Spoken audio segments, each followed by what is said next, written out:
আর ওরা যদি গালিগালাজ করে আল্লাহ বললেন ওদেরকে এড়িয়ে চলো, মুমিনরা ধৈর্য ধরবে আর মুনাফিকদেরকে এড়িয়ে চলবে, ঠিক কিনা?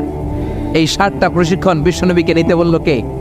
কারণ বিশ্বনবীর বিশাল দাওয়াতি মিশন আছে, কালেমার বাণী প্রচারের মিশনে নামতে হবে, নবুয়তির দায়িত্ব পালনের মিশনে নামতে হবে। লিয়ুযহিরাহু আলা দ্বীনি কুল্লি, মানব রচিত যত মতবাদ, যত ধর্ম, যত কথা আছে সব কিছুর কবর রচনা করে কালিমার পতাকা উড়াইয়ে দিতে হবে। চিল্লা এখন ঠিক কি না? বললেন আয়েশারে ডাকো। আয়েশা এমন করেছো? করেছি। কেন করেছি? বলে ইয়া রাসূলুল্লাহ মাথাটা গরম ছিল, নিজেকে সামলাতে পারিনি গো নবী, সামলাতে পারিনি, আমি ভুল করেছি, আমি স্বীকার করলাম, মাফ করে দেন। বিশ্বনবী বললেন এবার ঠিক আছে, দুজনের কথা আমি শুনেছি, এবার আমার জাজমেন্ট হচ্ছে কিসাস, মানে যেমন করেছো তেমন, গুতা মারলে গুতা, ঘুষি মারলে ঘুষি, আঘাত করলে আঘাত, ঠিক কিনা? ঠিক কিনা? হাফসাকে তুমি যেমনি ঝোল মাখিয়ে দিয়েছো, হাফসা তুমিও বাটি থেকে ঝোল নিয়ে আয়েশার গালে পলিশ করে দাও। হাফসাও সুযোগ পাইয়া ঝোল নিয়ে মেখে দিছি।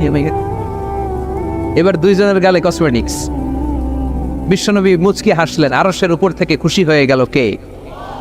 এটা হচ্ছে বিশ্বনবীর বিচার করার বুদ্ধিমত্তা। হি ওয়াজ এ ভেরি গুড মিডিয়েটর।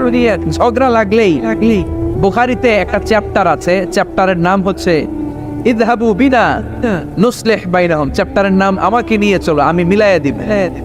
চ্যাপ্টারের নাম কি? আমাকে নিয়ে যাও, আমি মিলাইয়া দিয়ে আসবো। কত জায়গায় যে বিশ্বনবী যে মিলাইয়া দিয়ে আসতেন। মক্কা থেকে তিনি যখন মদিনায় এসেছেন, মদিনার 2টা গোত্র ছিল, আউস আর খাজরাজ। এদের এই 2 গোত্রের মধ্যে 100 বছরের মারামারি, 120 বছরের যুদ্ধ, কেউ থামাতে পারে না। থামাতে পারবে কি করে? বাবা যখন মারা যায় ছেলেরে বলতে আমারে মারছিল, তোরাও মারবি। কেউ যখন ইন্তেকাল করে ওসিয়ত করে যেত, আমারে কোপাইছে, তোরাও কোপাবি, কোপায়া সাইজ করে ফেলবি।